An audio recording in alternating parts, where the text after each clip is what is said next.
10वीं-12वीं का रिजल्ट हुआ जारी। 10वीं का 79.55% तो वहीं 12वीं का 82.60% रहा परिणाम। 55 लाख से ज्यादा छात्राओं का रिजल्ट हुआ जारी। मनीष सिसोदिया को नियमित जमानत पर सुनवाई। राउज एवेन्यू कोर्ट ने याचिका पर फैसला रखा सुरक्षित। 30 अप्रैल को आएगा फैसला। राजस्थान में सीएम योगी का रोड शो। चुनावी जनसभा से पहले सीएम योगी का रोड शो। बीजेपी प्रत्याशी के समर्थन में वोट की अपील। कानपुर में आज डिप्टी सीएम केशव प्रसाद मौर्य लोकसभा चुनाव प्रत्याशी रमेश अवस्थी का नामांकन कराने पहुंचे। यूपी में राहुल अखिलेश की पहली रैली। 7 साल बाद एक साथ करेंगे सभा। पश्चिमी यूपी में दलित मुस्लिम कॉम्बिनेशन पर फोकस। एमपी, छत्तीसगढ़ और महाराष्ट्र समेत 12 राज्यों में हीट वेव। तापमान 43 डिग्री। अगले 3 से 4 दिन हालात ऐसे ही रहेंगे। आप देख रहे हैं के न्यूज, खबरों का सारथी। नमस्कार, देश की बात में आप सभी का स्वागत है। मैं हूं आपके साथ गरिमा बाजपेयी। बाराबंकी से अहम खबर आपको हम बताते हैं, जहां यूपी बोर्ड परीक्षा में 5वीं रैंक में बाराबंकी रहा है। 10वीं की नायला उबैद ने बाजी मारी है। श्री साई इंटर कॉलेज के हैं नायला उबैद और 12वीं के सोनाक्षी श्रीवास्तव ने मारी बाजी। प्रतिभा इंटर कॉलेज नौरानी देवी की है सोनाक्षी। बड़ी जानकारी आपको हम बता रहे हैं। 12वीं के सोनाक्षी श्रीवास्तव ने यहां से बाजी मारी है।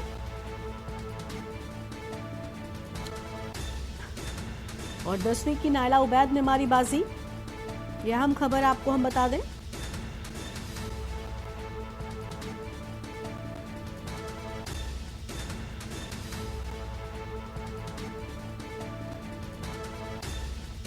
प्रतिभा इंटर कॉलेज नौराना की है सोनाक्षी।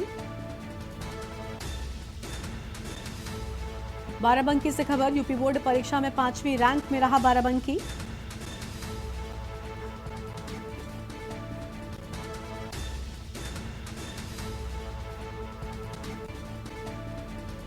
तो ये बड़ी जानकारी आपको हम बता रहे हैं, जहां पर 12वीं की सोनाक्षी श्रीवास्तव ने बाजी मारी है। 10वीं की नायला उबैद ने मारी बाजी।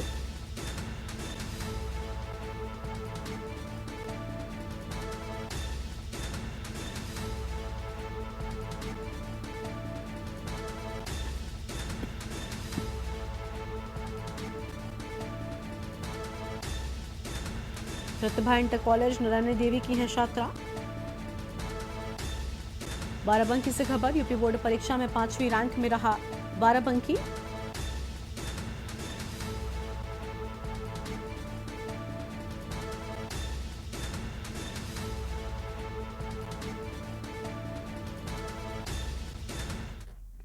आगे बढ़ेंगे खबरों की ओर। दिल्ली से खबर है, जहां पर कांग्रेस को बड़ा झटका लगा है। तजिंदर सिंह बिट्टू ने दिया पार्टी से इस्तीफा। कांग्रेस पार्टी की प्राथमिक सदस्यता से इस्तीफा दे दिया है। कांग्रेस इस्तीफा देकर भारतीय जनता पार्टी का दामन थामा है।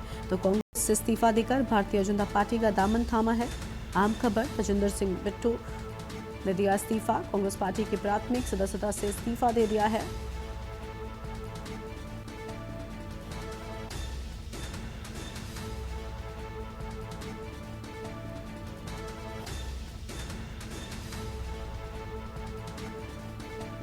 इस्तीफा सामने आया है। बड़ी जानकारी आपको हम बता रहे हैं।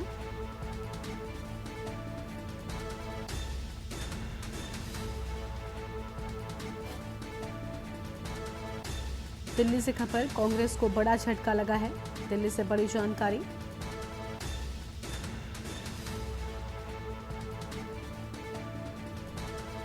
कांग्रेस पार्टी की प्राथमिक सदस्यता से इस्तीफा देने की बात सामने आई है।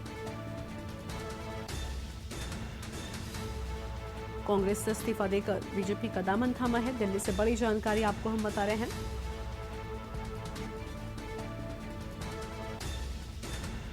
तो यह अहम खबर आपको हम बता दें, जहां कांग्रेस पार्टी की प्राथमिक सदस्यता से इस्तीफा दिया गया है।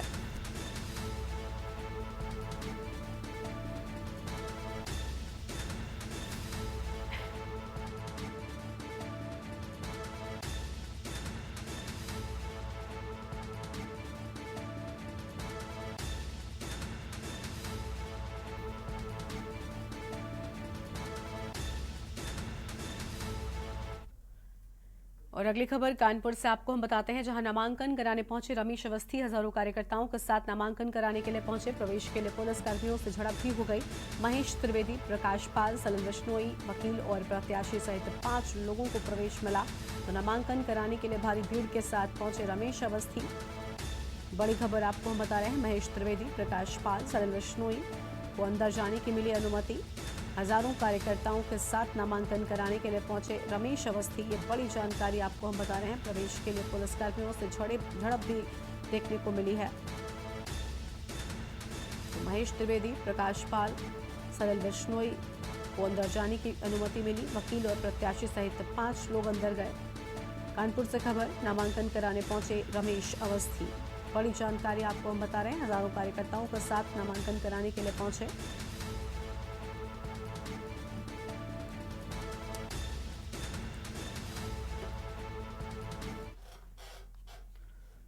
और कानपुर लोकसभा चुनाव प्रत्याशी रमेश अवस्थी को मुस्लिम वर्ग का भी साथ मिला है। रमेश अवस्थी के नामांकन में मुस्लिम महासंघ से आई कई महिलाओं ने पूरा दमखम दिखाते हुए बोला, इस बार 400 पार का नारा पूरा होगा।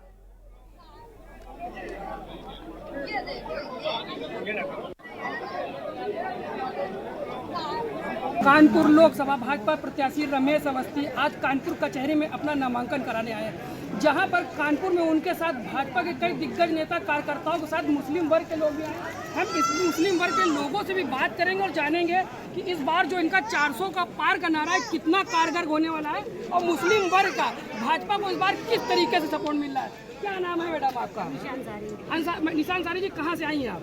हम सुजानगंज से आए हैं। अच्छा, रमेश अवस्थी जी के सपोर्ट में आई हैं। क्या कहना चाहेंगे, 400 इस बार 400 पार का जो नारा है कितना कारगर साबित होने वाला है? 400 पार का तो नारा ये कारगर साबित ही होगा, लेकिन हम लोग भारतीय जनता पार्टी मुस्लिम महासंघ से आए हैं और हम लोग का फुल सपोर्ट है।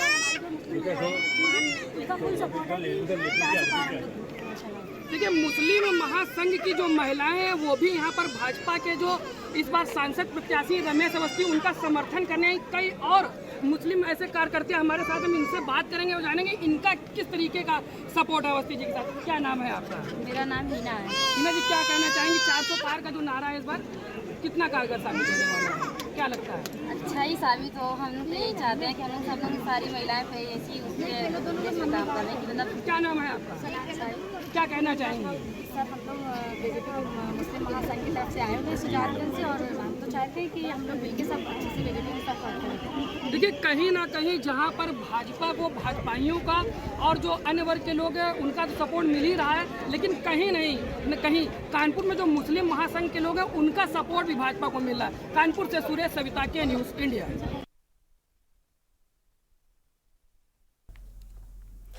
और अगली खबर कानपुर से ही, जहां पर आलोक मिश्रा ने नामांकन कराया है। कांग्रेस से इंडिया गठबंधन के प्रत्याशी हैं आलोक मिश्रा और डीएम कार्यालय में कराने पहुंचे अपना नामांकन। सपा नगर अध्यक्ष फजल अहमद इस दौरान मौजूद रहे। कांग्रेसी नेता संजय दत्त मिश्रा ने भी नामांकन कराया है। ये बड़ी जानकारी आपको हम बता रहे हैं। और डीएम कार्यालय में पहुंच और अपना नामांकन कराया। तस्वीर आपको हम दिखा रहे हैं उस दौरान की। इस दौरान उनके साथ में सपा नगर अध्यक्ष फजल अहमद महमूद भी मौजूद रहे हैं। तस्वीर आपके टीवी स्क्रीन पर है। कांग्रेस से इंडिया गठबंधन के प्रत्याशी हैं, डीएम कार्यालय में नामांकन कराने के लिए पहुंचे। बड़ी जानकारी आपको हम बता रहे हैं। और सपा नगर अध्यक्ष फजल महमूद भी मौजूद रहे। कांग्रेसी नेता संजय दत्त मिश्रा ने भी नामांकन कराया है। कानपुर से बड़ी जानकारी आपको हम बता रहे हैं।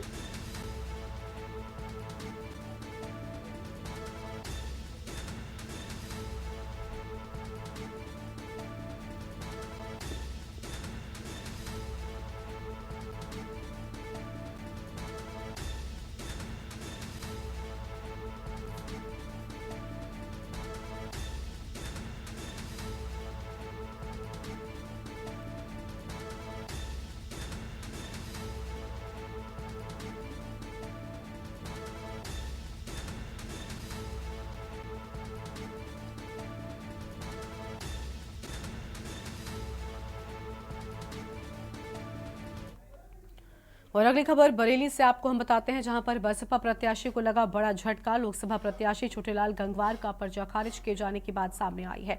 बसपा प्रत्याशी छोटेलाल गंगवार का पर्चा खारिज, राजनीतिक दबाव के चलते पर्चा खारिज हुआ है। पर्चा खारिज होने से बसपा खेमे में हड़कंप मचा हुआ है। अहम जानकारी आपको हम बता रहे हैं, जहां पर पर्चा खारिज हुआ जिसके चलते हड़कंप मचा हुआ है। राजनीतिक दबाव के चलते बताया जा रहा है पर्चा खारिज किया गया। तो यह अहम जानकारी आपको हम बता रहे हैं।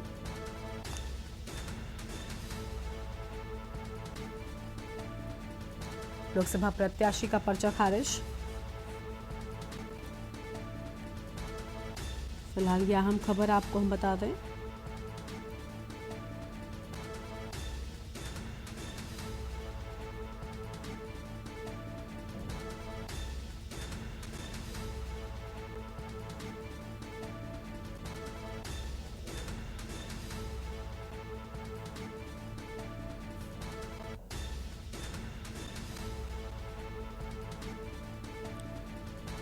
तो यह अहम जानकारी सामने आ रही है, जहां पर पर्चा खारिज होने को लेकर बड़ी बातें कही गई।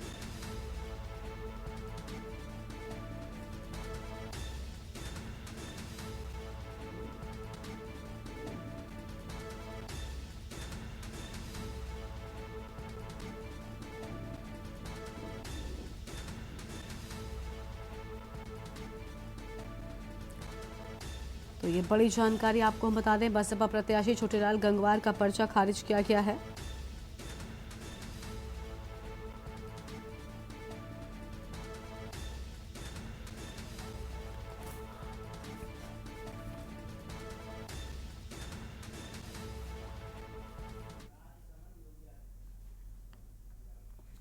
और अब सीधा आपको राजस्थान लेकर चलते हैं, जहां पर राजसमंद में मुख्यमंत्री योगी आदित्यनाथ क्या कुछ कहना सुनाते हैं। और मुझे प्रसन्नता है कि जब राजन अंगड़ाई लेता है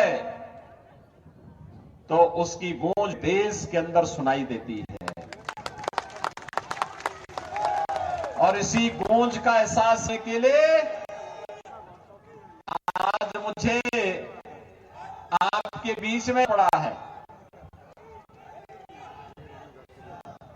विरासत को आगे बढ़ाने का कार्य कर रहे हैं। एक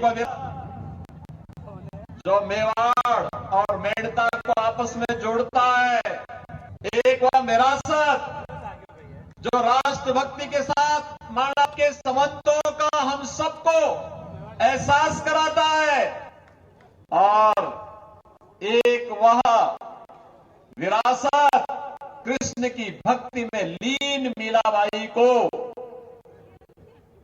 वृंदा जोड़ करके राजस्थान और उत्तर प्रदेश के संबंधों को और मजबूत है।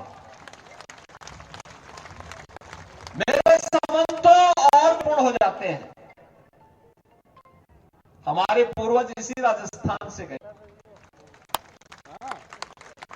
और जैसे मुझे बता कि कागरवा घराना, मेरे पूज्य दादा गुरु दिग्विजय नाथ जी,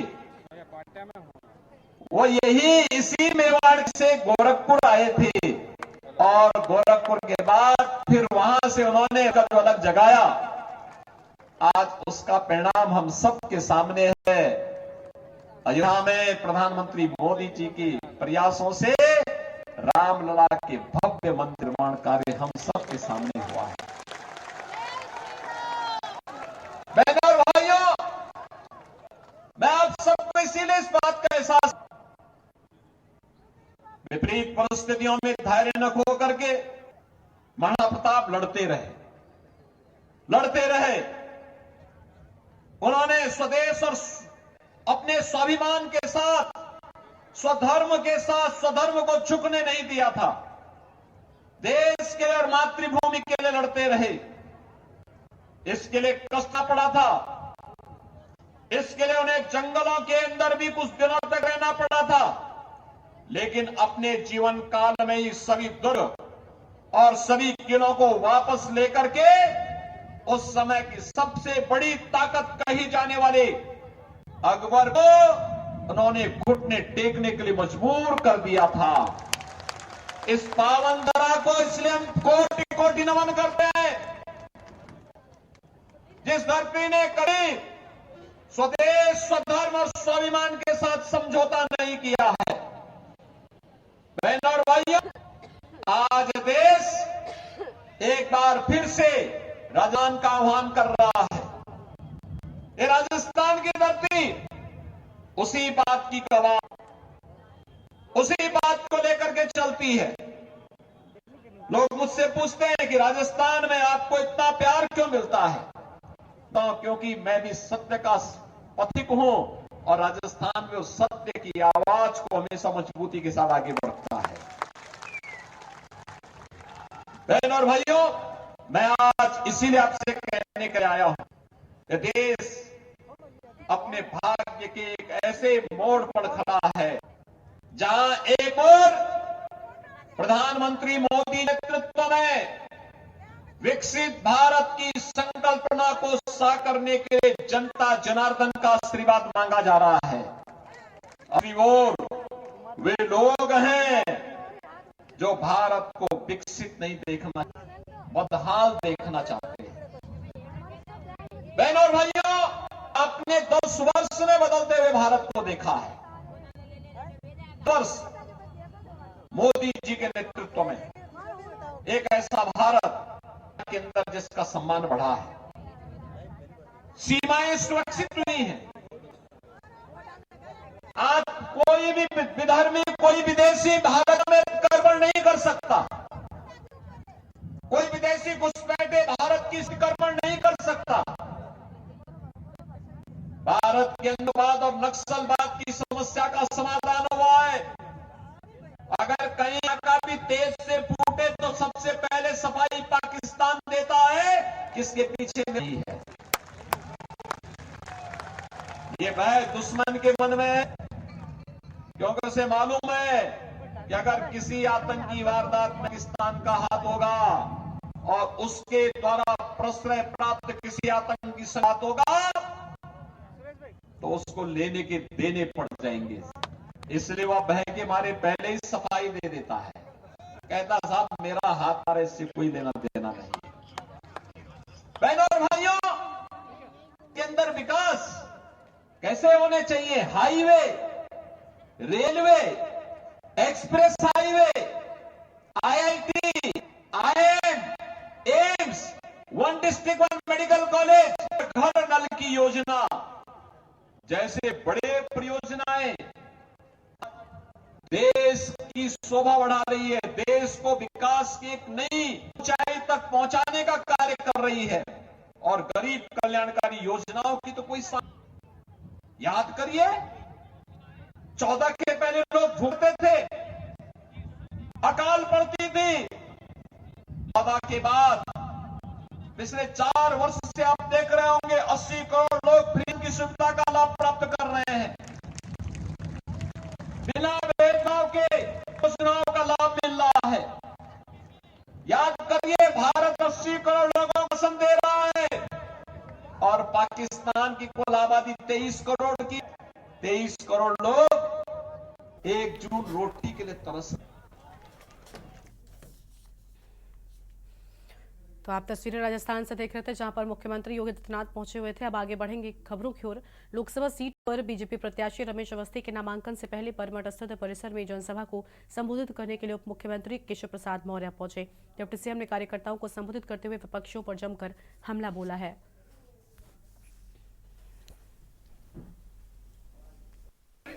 फिर एक बार प्रचंड बहुमत की मोदी सरकार, कानपुर का उसमें योगदान पहले भी था और 2024 में भी रहेगा। यूपी की 80 की 80 सीटें भाजपा और हमारे गठबंधन जीत रहे हैं। कांग्रेस का खाता नहीं खुलेगा। भारतीय जनता पार्टी भारी अंतर से विजय प्राप्त कर रही है। धन्यवाद। लोकसभा चुनाव 2024 का आगाज हो चुका है। यूपी सहित पूरे देश में 7 चरणों में लोकसभा चुनाव संपन्न होने हैं, जिसमें से पहले चरण की वोटिंग पूरी हो गई है। वहीं दूसरे चरण की तैयारी में अब राजनीतिक पार्टियां भी जुट गई हैं। दूसरे चरण में यूपी की कुल 8 लोकसभा सीटों पर वोट पड़ने हैं। बता दें कि प्रदेश के सभी 8 सीटों पर कुल 91 उम्मीदवारों की किस्मत दांव पर लगी है। दूसरे चरण में अमरोहा, मेरठ, बागपत, गाजियाबाद, गौतम बुद्ध नगर, बुलंदशहर, अलीगढ़ और मथुरा सीट शामिल है, जिस पर 26 अप्रैल को वोट पड़ेंगे, जिसके नतीजे 4 जून को आएंगे और इन सभी सीटों पर मुकाबला त्रिकोणीय देखने को मिल सकता है।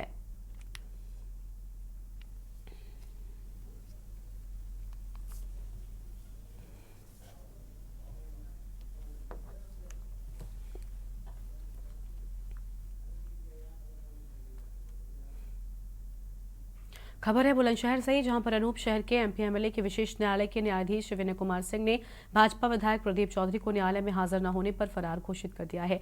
8 फरवरी 2022 को बुलंदशहर नगर कोतवाली में बिना अनुमति की जनसभा रैली आयोजित करने पर मुकदमा दर्ज किया गया था। इस मामले में कई बार समन भेजे गए, हाजिर न होने पर फरार घोषित कर दिया गया। उनके खिलाफ धारा 144 चुनाव आचार संहिता का उल्लंघन, कोविड महामारी अधिनियम की धारा दर्ज की गई है। मामले की सुनवाई एमपी एमएलए विशेष अदालत में चल रही है। अगली सुनवाई 23 अप्रैल को होगी।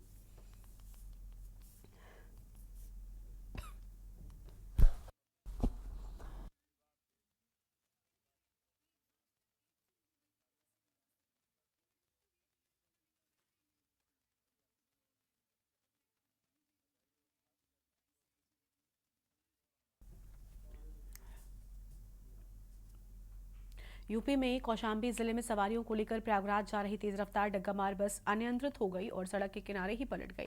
बस पलटने के बाद यात्रियों में चिल्लापुकार मच गई। हादसे में दर्जन भर यात्री घायल हुए हैं। घटना के बाद पहुंचे ग्रामीणों ने पुलिस और एम्बुलेंस को सूचना दी है। सूचना पर पहुंची पुलिस और ग्रामीणों ने घायलों को एम्बुलेंस से अस्पताल पहुंचाया है।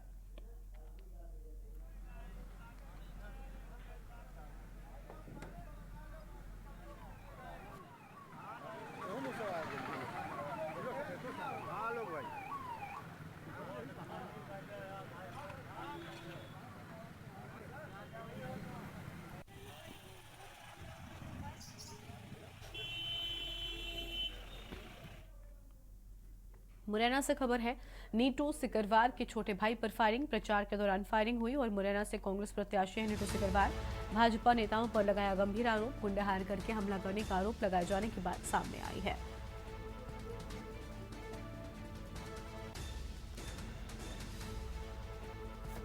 ये बड़ी जानकारी आपको हम बता रहे हैं।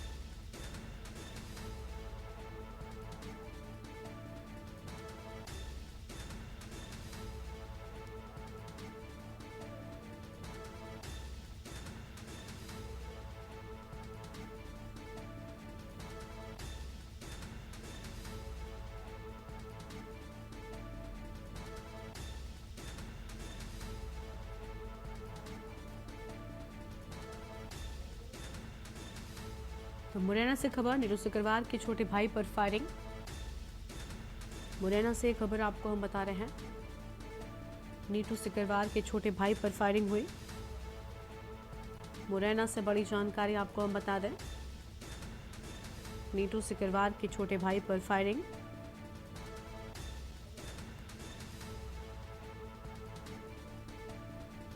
प्रचार के दौरान फायरिंग हुई। मुरैना से कांग्रेस प्रत्याशी हैं नीटू सिकरवार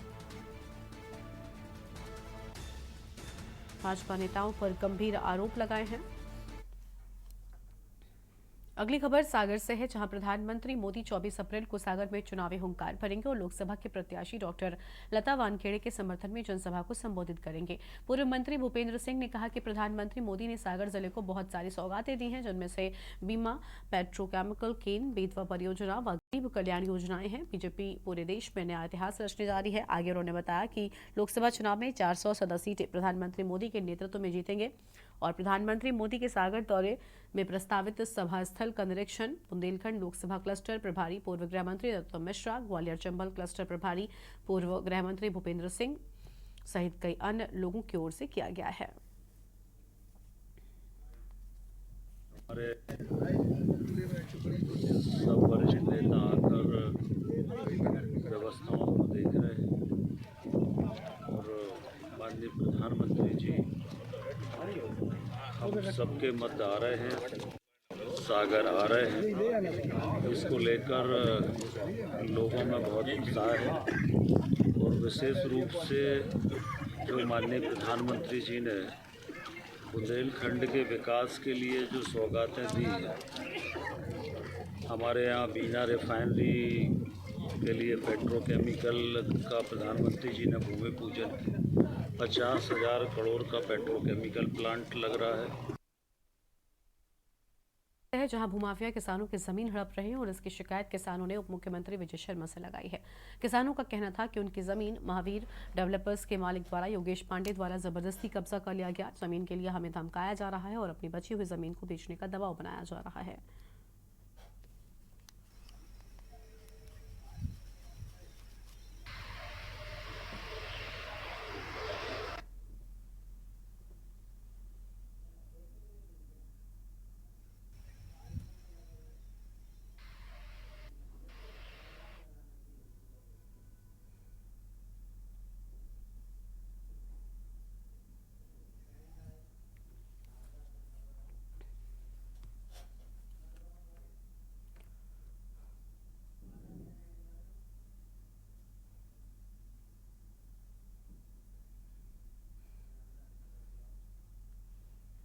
और अगली खबर आगरा से आपको बताते हैं। इसी बीच आगरा से अहम जानकारी, जहां पुलिस एसओजी व सर्विलांस को सफलता मिली है। तो आगरा से खबर, पुलिस एसओजी व सर्विलांस की टीम को मिली सफलता, वाहन चोर गैंग का खुलासा किया गया है।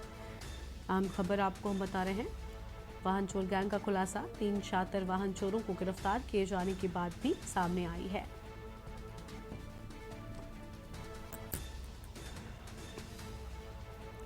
चोरी की बाइक और पार्ट्स को काट कर बेचते थे, बड़ी जानकारी आपको हम बता रहे हैं।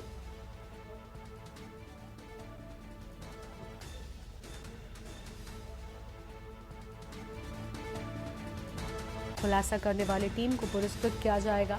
बड़ी खबर आपको हम बता दें, आगरा से डीसीपी सिटी ने 25,000 का इनाम दिया है, ऐसी जानकारी भी सामने आ रही है।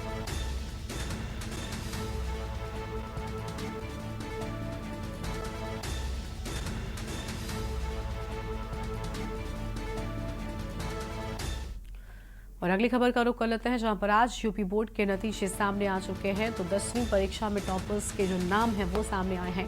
यूपी बोर्ड 10वीं परीक्षा में टॉपर्स के नाम, सीतापुर की प्राची निगम ने पूरे यूपी में टॉप किया है। तो सीतापुर की प्राची निगम ने पूरे यूपी में टॉप किया। प्राची निगम को 600 में से 591 नंबर मिले हैं। सीतापुर से अहम जानकारी आपको हम बता रहे हैं, 10वीं में फतेहपुर की दीपिका सोनकर को मिला दूसरा स्थान,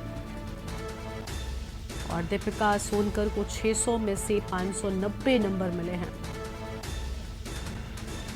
और 10वीं में सीतापुर की नव्या सिंह स्वाति सिंह को तीसरा स्थान, 10वीं में प्रतापगढ़ के अर्पित तिवारी को मिला तीसरा स्थान, 10वीं में जालौन की दीपांशी सेंगर को तीसरा स्थान मिला,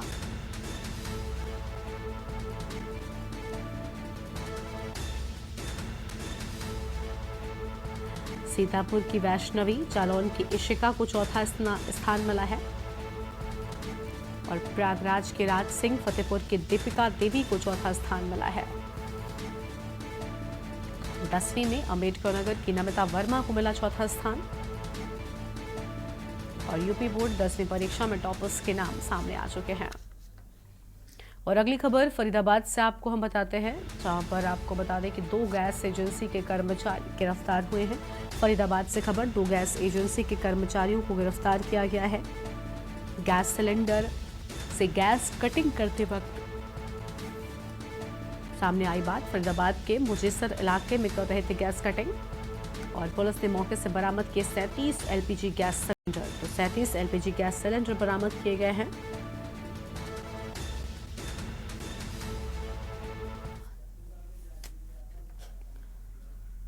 और अगली खबर का रुख कर लेते हैं। अगली खबर छत्तीसगढ़ के जांजगीर चांपा से सामने आ रही है, जहां पर राधिका खेड़ा का बड़ा बयान सामने आया है। तो राधिका खेड़ा का बड़ा बयान सामने आया है। राम विचार नेताम के बयान को शर्मनाक बताया है।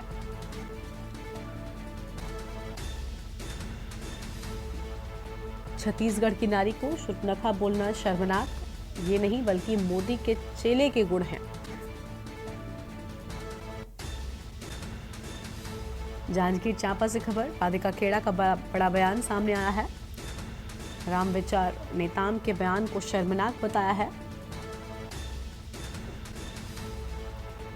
छत्तीसगढ़ की नारी को शूर्पणखा बोलना शर्मनाक बताया। अहम खबर आपको हम बता दें, और ये नहीं बल्कि मोदी के चेले के गुण हैं। जांजगीर चांपा से अहम खबर, राधिका खेड़ा का बड़ा बयान।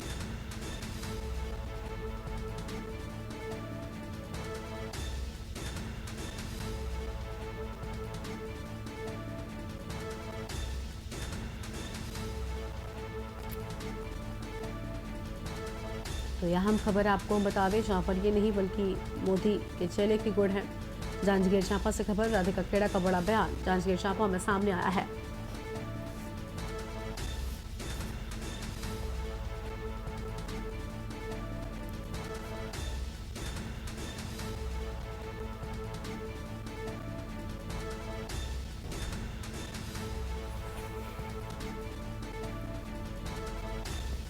फिलहाल ये बड़ी जानकारी आपको हम बता रहे हैं।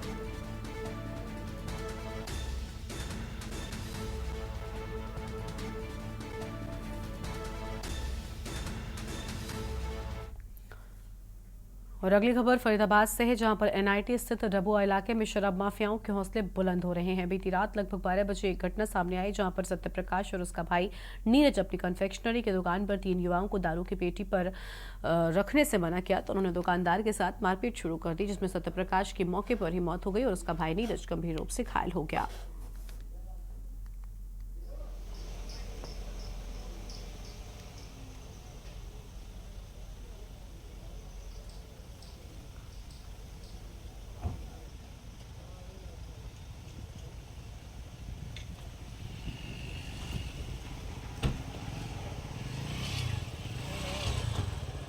बेटा था हमारा। आपके बेटा था, क्या पूरा मामला था, कैसे हुआ?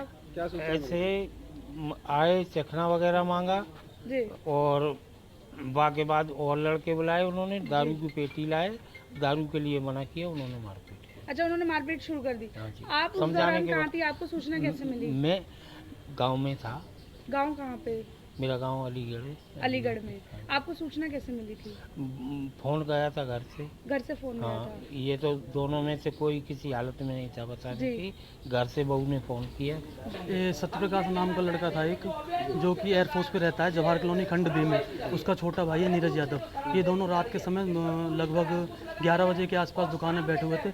उससे 1 घंटे पहले वहाँ पे कुछ लोग आए, सड़क पे आके दारू पी के हंगामा वगैरह, आपस में लड़ाई वगैरह कर रहे थे और फोर्स कर रहे थे कि हमें दुकान में बैठ के दारू वगैरह पीन दे। इन दोनों भाइयों ने मना किया। मना करने के बाद भी वो बावजूद मान नहीं रहे थे, बार बार चक्कर काट रहे थे, वहाँ पे इन्हें परेशान कर रहे थे। फिर उन्होंने देखा कि ये मान नहीं रहे, उन्होंने और लड़के बुलाए और उसके बाद इनके ऊपर सरिया से, डंडों से और जिम वाली रोड वगैरह से हमला किया है। लेकिन अब तक जो फैक्ट सामने आए हैं उसके हिसाब से जो ये कन्फेक्शनरी की शॉप है, वहाँ पे इनकी जो विक्टिम है, इनकी गाड़ी जो विक्टिम है बेसिकली, उनका एक गाड़ी वाले वहाँ 2-3 लोग आते हैं, रुकते हैं, उनके साथ में कुछ झड़प होती है। उसका एग्जैक्ट रीज़न पे अभी कंक्लूजन निकालना अभी संभव नहीं हो पाया है, लेकिन कुछ ऐसी सामने बातें आ रही है कि पी के ये म्यूज़िक ज़ोर से बज रहा था, कुछ पैसे की लेन देन की, क्योंकि इनके अड़ोस पड़ोस में ही ये शॉप है। तो उस तरह की बातें सामने आई है। बाकी अभी तक यही क्लियर हो गया कि 3 लोग इसमें शामिल हैं। और अगली खबर मोगा से है, जहां पर मोगा की गुरु नानक मार्केट में किराना का होलसेल का काम करने वाले व्यक्ति के ऊपर 3 मोटरसाइकिल अज्ञात व्यक्तियों ने तेजधार हथियार से हमला कर उसकी एक्टिवा स्कूटी और 6 लाख नकदी लेकर फरार हो गए। सारी घटना वहीं लगे सीसीटीवी में कैद हो गई है। कमल के बयानों पे थाना सिटी साउथ में मामला दर्ज कर आगे की कार्रवाई शुरू कर दी गई है।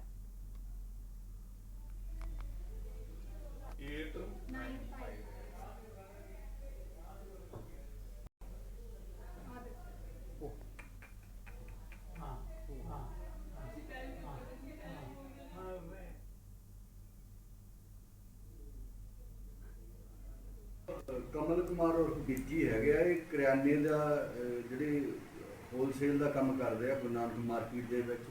ये करीब 8 वजे इत्थों दुकान बंद करके अपने घर नूं जा रहे थे।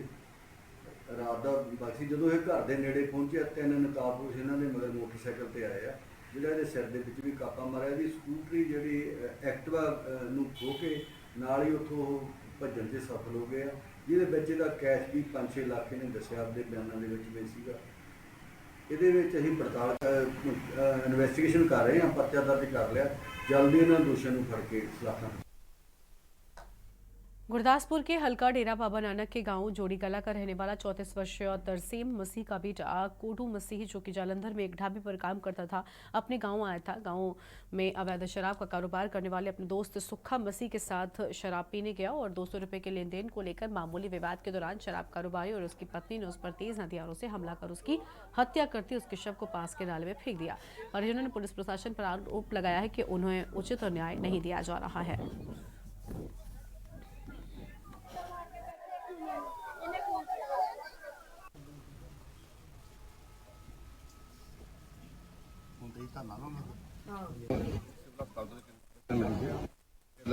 ਮਸੀਹ ਜਿਹੜਾ ਵਾ ਉਹ ਉਹਦੇ ਸੰਬੰਧ ਵਿੱਚ ਅਸੀਂ ਅੱਜ ਉਹਨਾਂ ਦਾ ਬਿਆਨ ਇਹ ਪਰਿਵਾਰ ਵਿੱਚ ਕੋਈ ਹੋਰ ਤੱਥ ਪੇਸ਼ ਕਰਨਾ ਚਾਹੁੰਦਾ ਹਾਂ। ਅਸੀਂ ਐਜ ਪਰ ਲਾ ਜੋ ਕਾਰਵਾਈ ਕਰ ਪਰਿਵਾਰ ਕਹਿ ਰਿਹਾ, ਪਹਿਲੀ ਗੱਲ ਤੁਸੀਂ ਕਹਿ ਰਹੇ ਕਿ ਪੋਸਟਮਾਰਟਮ ਵਾਸਤੇ ਭੇਜਤਾ, ਕਹਿੰਦੇ ਪੋਸਟਮਾਰਟਮ ਨਹੀਂ ਕਰਵਾ ਰਹੀ ਪੁਲਿਸ, ਜਿਸ ਕਰਕੇ ਇਹ ਧਰਨਾ ਲਾਇਆ। ਠੀਕ ਹੈ, ਹੋ ਸਕਦਾ ਮੈਂ ਵੀ ਪੁਲਿਸ ਮਿਲੇ, ਇਹਨਾਂ ਨੂੰ ਕੋਈ ਡਾਊਟ ਹੈ, ਪਰ ਅਸੀਂ ਬਣਦੀ ਕਾਨੂੰਨੀ ਕਾਰਵਾਈ ਕਰ ਰਹੇ ਹਾਂ। ਇਹ ਜਿਹੜਾ ਚਸ਼ਮਦੀਦ ਸੂਰੀ ਇੱਕ ਮੁੰਡਾ ਫੜਿਆ ਦਾ ਵਾ ਉਹ ਕਿਸ ਬਣਾ ਤੇ ਫੜਿਆ ਇਹ ਉਹ ਤਾਂ ਕਹਿ ਰਿਹਾ ਵੀ ਕਤਲ ਜਿਹਨਾਂ ਕੀਤਾ ਉਹਨਾਂ ਦਾ ਨਾਮ ਲੈ ਰਿਹਾ ਪਰਿਵਾਰ ਵੀ ਨਾਮ ਲੈ ਰਿਹਾ ਉਹਨਾਂ ਦਾ ਇਨਵੈਸਟੀਗੇਸ਼ਨ ਚੱਲ ਰਹੀ ਹੈ ਇਨਵੈਸਟੀਗੇਸ਼ਨ ਦੌਰਾਨ ਸਭ ਕੁਝ ਸਾਹਮਣੇ ਆ ਜਾਏਗਾ ਠੀਕ ਹੈ ਜਿਹੜਾ ਮੁੰਡਾ ਫੜਿਆ ਵਾ ਮੈਂ ਕਿਹਾ ਵੀ ਉਹਨੂੰ ਕਦੋਂ ਤੱਕ ਉਹ ਦੋਸ਼ੀ ਆ ਜਾਂ ਉਹਨੂੰ ਰਿਆ ਕਰ ਦੇਣਾ ਇਹ ਵੀ ਇੱਕ ਇਨਵੈਸਟੀਗੇਸ਼ਨ ਦਾ ਤੱਤ ਹੈ ਇਸ ਤੋਂ ਬਾਅਦ ਹੀ ਦੱਸਿਆ ਜਾਏਗਾ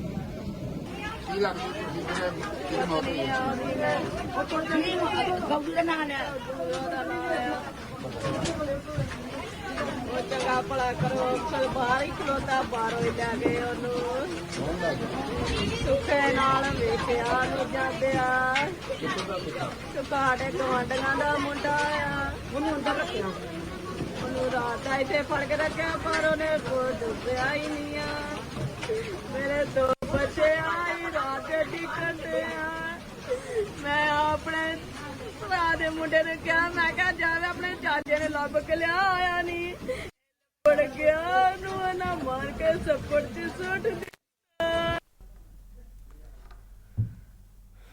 और एक तरफ जहां देश में लोकसभा चुनाव का आगाज हो चुका है तो वहीं जिसको लेकर प्रशासन पूरी तरीके से मुस्तैद होकर शांति से चुनाव करवाने व असामाजिक तत्वों पर नकेल लगाने का दावा कर रहा है तो वहीं असामाजिक तत्व बेखौफ हैं जिसका जीता जागता प्रमाण भिवानी के केदलाना टोल पर बीती रात देखने को मिला जहां टोल पर 2 गाड़ियों में सवार लोगों ने टोल कर्मियों से मारपीट की और बिना टोल दिए ही फरार हो गए।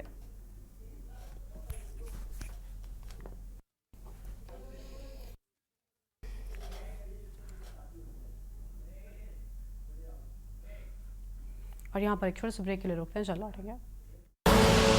आप देख रहे हैं के न्यूज खबरों का सार। ब्रेक के बाद आप सभी का स्वागत है। लोकसभा चुनाव में अपने वोट डालने का जुनून और अपने मताधिकार का इस्तेमाल करने का जुनून देखने सा बनता है। वोट का इस्तेमाल करने हार्ट के ऑपरेशन के बावजूद अपने बच्चों से जिद कर दिल्ली से रामनगर पहुंची बुजुर्ग महिला की वोट डालने के कुछ ही समय बाद मौत हो गई। बुजुर्ग का एक बेटा बीएसएफ में कार्यरत है जिसकी आज ड्यूटी चुनाव में लगी थी। वहीं बुजुर्ग महिला कुछ समय से दिल्ली अपने बच्चों के वहां पर रह रही थी जहां हार्ट की दिक्कत होने पर बच्चों ने अपनी मां पारू देवी का हार्ट अटैक का ऑपरेशन करवाया। तब से बुजुर्ग दिल्ली में ही अपने लड़कियों के साथ घर पर थी। वहीं बुजुर्ग महिला की मौत के बाद क्षेत्र में लोग सख्ते में है।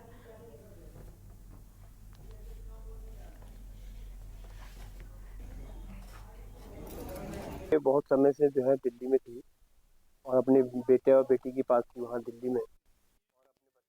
इनका हार्ट का ऑपरेशन भी हुआ था और अपने से बच्चों से जिद कर करके कि मेरे को जो है हर हालत वोट देने के लिए रामनगर जाना है ये कह करके आज यहाँ आई थी। आज सुबह इनकी बेटी इनको आज ही रामनगर लेके आई थी और इनको छोड़ करके दिल्ली को चली भी गई। उसके बाद ये मतदान करने के लिए 1-1:30 बजे करीब जो है मतदान करने के लिए गई है और मतदान करके फिर अपने घर पे आ गई है।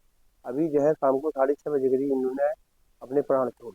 इतना जुनून था वो वहाँ वोट डालने के लिए जा रहे थे, पैदल लगे थे रास्ते। तो मैं अपना वोट डाल के आ रही थी तो मैंने उनसे कहा, मैंने कहा ताई जी आप कहाँ जा रही हो? वो मुझसे कहने लगे मैं वोट डालने जा रही हूँ। मैंने कहा ताई जी आप वोट डालने मत जाओ क्योंकि आप चल नहीं पा रही हो। मैं उनको अंदर कर गई। उसके बाद मेरे अपने परिचित थे यहाँ पर, क्या कहते हैं, संतू पत्नी जी। तो उनसे मैंने कहा हम बूथ पर गए, नरेंद्र शर्मा जी हमने स्कूटी का इंतजाम किया। तब वो संतू और हम 2 जने स्कूटी में यहाँ आके ताई जी को स्कूटी में बैठा के हमने वोट डलवा के उनको घर छोड़ के गए। और अगली खबर लक्सर से है जहां पर लक्सर समिति पर लंबे इंतजार के बाद आखिरकार यूरिया खाद के मात्र 3500 बैग ही लक्सर गन्ना समिति पर पहुंचे हैं। किसानों को सूचना मिलते ही गन्ना समिति पर सुबह से ही आपाधापी मच गई और किसानों ने आरोप लगाया कि उनकी डिमांड के अनुरूप उनको यूरिया खाद नहीं मिल पा रही है।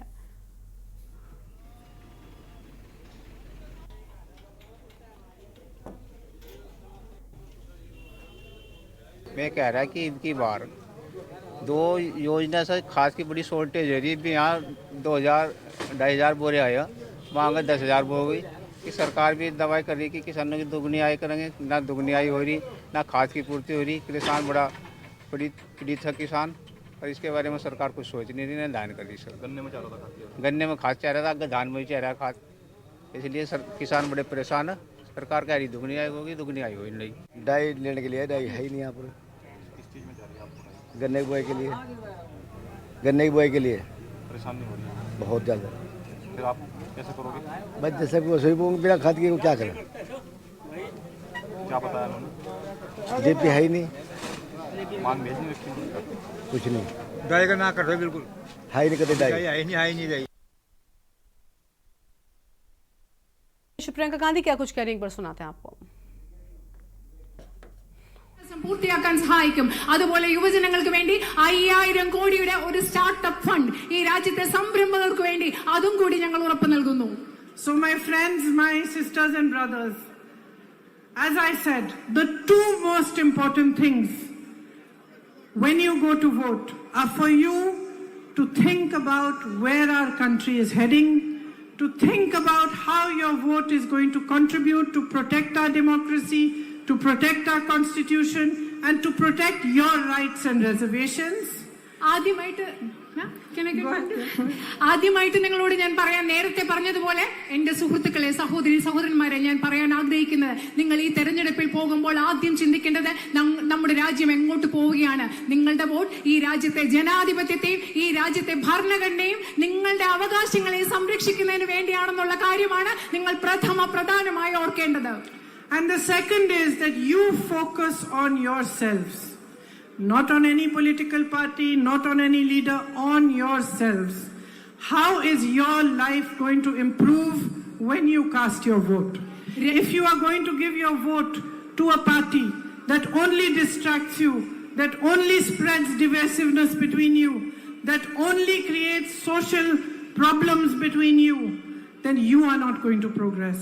If you want to vote for progress, you want to vote for the unity of this country, and most importantly, you want to vote for a bright future for your children, then your vote must go to the Congress Party and the UDF. രണ്ടാമത്തെ കാര്യം, ഏറ്റവും പ്രധാനമായി നിങ്ങൾ ചിന്തിക്കേണ്ടത്, നിങ്ങളിൽ തന്നെ ശ്രദ്ധ കേന്ദ്രീകരിക്കണം. നിങ്ങളുടെ പ്രശ്നങ്ങളിൽ തന്നെ ശ്രദ്ധ കേന്ദ്രീകരിക്കണം. നിങ്ങളുടെ പ്രശ്നങ്ങളിൽ നിന്ന് നിങ്ങളുടെ ശ്രദ്ധ തിരിച്ചു മാറ്റുന്ന, ഈ രാജ്യത്തെ വിഭജിക്കുന്ന, ഈ രാജ്യത്ത് സാമൂഹ്യ പ്രശ്നങ്ങൾ സൃഷ്ടിക്കുന്ന ഒരു രാഷ്ട്രീയ പാർട്ടിക്കാണോ നിങ്ങൾ വോട്ട് ചെയ്യേണ്ടതെന്ന് ശ്രദ്ധിക്കണം. നിങ്ങളുടെ സമൃദ്ധിക്ക് വേണ്ടി, നിങ്ങളുടെ കുഞ്ഞുങ്ങളുടെ ഭാവിക്ക് വേണ്ടി, ഈ രാജ്യത്തിന്റെ സമൃദ്ധിക്ക് വേണ്ടി, നിങ്ങളുടെ സുരക്ഷിതമായ ഒരു ഭാവിക്ക് വേണ്ടിയാണ് നിങ്ങൾ വോട്ട് ചെയ്യാൻ ആഗ്രഹിക്കുന്നതെങ്കിൽ ഇന്ത്യൻ നാഷണൽ കോൺഗ്രസിന് നിങ്ങൾ വോട്ട് ചെയ്യണം എന്ന് ഞാൻ അഭ്യർത്ഥിക്കുന്നു.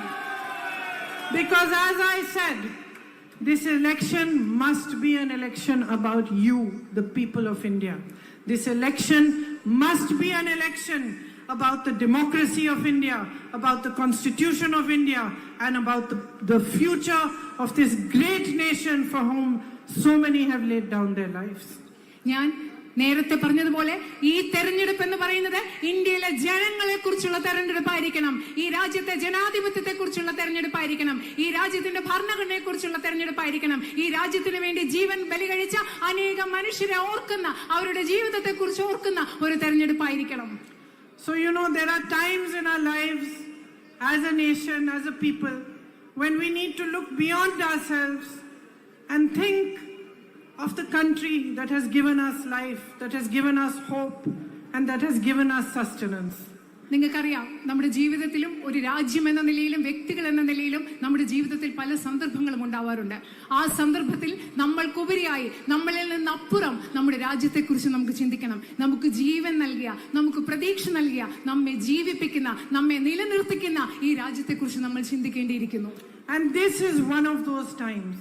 It is one of those rare times in the history of our country where we need to stand up and make our vote count for the right things.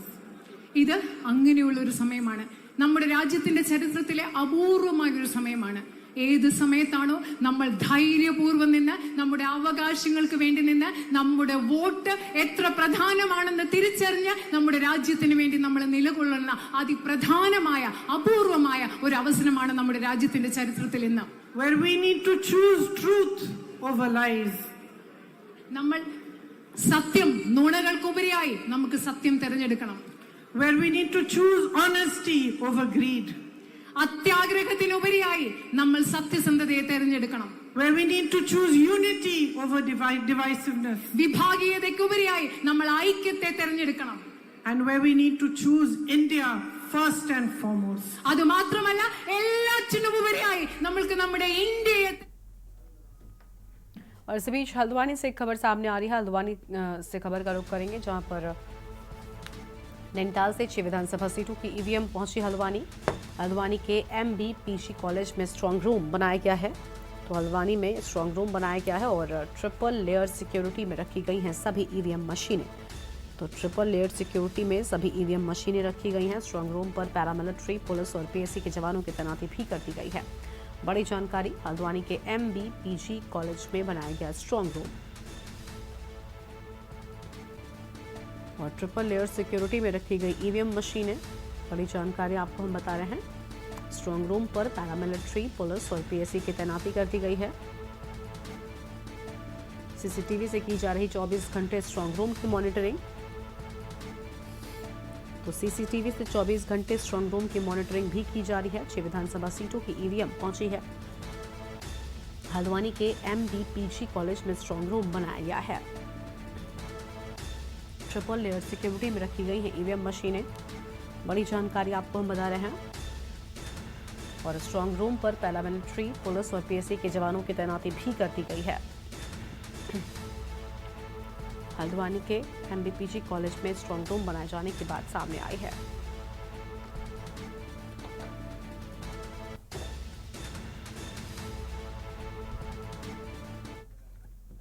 और अगली खबर आगरा से आपको हम बताते हैं, जहां पर यूपी बोर्ड परीक्षा का परिणाम घोषित हो चुका है। आगरा से बड़ी जानकारी आपको हम बता दें। आगरा की सोनिया ने हाई स्कूल में टॉप किया है। तो आगरा की सोनिया ने हाई स्कूल में टॉप किया और अन्नू धाकरे ने इंटरमीडिएट में किया आगरा टॉप। बड़ी जानकारी आपको हम बता रहे हैं। सोनिया ने हाई स्कूल में प्राप्त किए 583 अंक और सोनिया ने हाई स्कूल में 583 अंक प्राप्त किए हैं। बड़ी जानकारी आपको हम बता रहे हैं।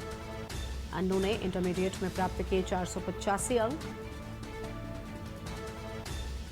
BR इंटर कॉलेज से सोनिया ने की है पढ़ाई। तो BR इंटर कॉलेज से सोनिया ने पढ़ाई की है। बड़ी जानकारी आपको हम बता दें। PS इंटर कॉलेज कुंडौल की छात्रा हैं अन्नू धाकरे। आगरा से खबर, यूपी बोर्ड परीक्षा का परिणाम घोषित हुआ है।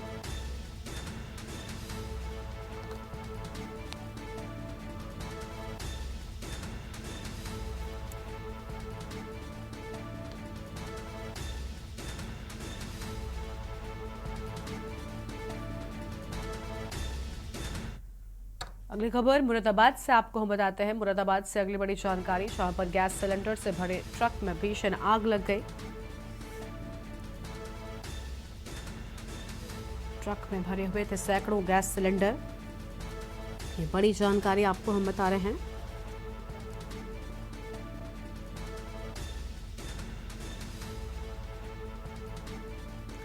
फायर ब्रिगेड की कई गाड़ियां मौके पर मौजूद हैं। एक के बाद एक गैस सिलेंडर में ब्लास्ट हो रहे हैं। फायर ब्रिगेड की कई गाड़ियां मौके पर ही मौजूद हैं। आम खबर आपको हम बता रहे हैं। और भारी आग के चलते रोड को फिलहाल के लिए बंद कर दिया गया है। भोजपुर थाना क्षेत्र के ठाकुर द्वारा रोड का ये पूरा मामला हम आपको बता रहे हैं। तो ठाकुर द्वारा रोड का ये पूरा मामला है। मुरादाबाद से खबर, गैस सिलेंडर से भरे ट्रक में भीषण आग लग गए। ट्रक में भरे हुए थे सैकड़ों गैस सिलेंडर। एक के बाद एक गैस सिलेंडर में हो रहे हैं ब्लास्ट।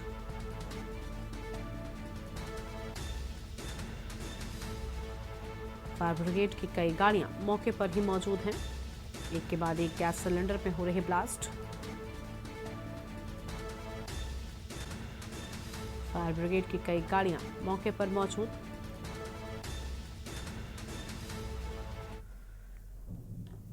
और अगली खबर बरेली से आपको हम बताते हैं। अगली बड़ी जानकारी बरेली से सामने आ रही है, जहां पर आंवला बरेली से BSP प्रत्याशी का पर्चा निरस्त हुआ। बड़ी जानकारी, BSP प्रत्याशी छोटेलाल गंगवार का पर्चा निरस्त हुआ। आंवला से BSP प्रत्याशी सईद आबिद अली का पर्चा निरस्त किया गया है। दस्तावेजों में कमी होने के चलते पर्चा निरस्त किया गया है। बड़ी जानकारी आपको हम बता दें। आंवला से BSP प्रत्याशी का पर्चा निरस्त BSP प्रमुख की ओर से बात सामने आई है और BSP जिलाध्यक्ष राजीव कुमार सिंह ने आयोग से शिकायत की है।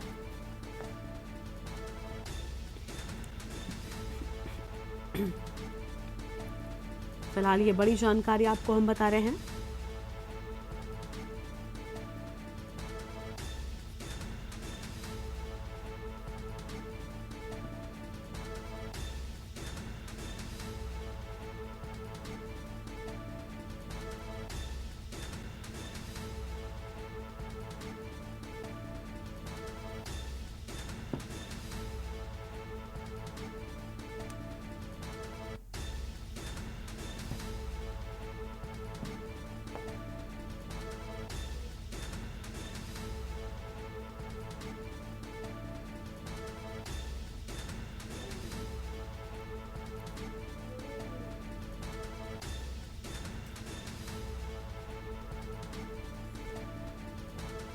है। बड़ी खबर आपको हम बता दें,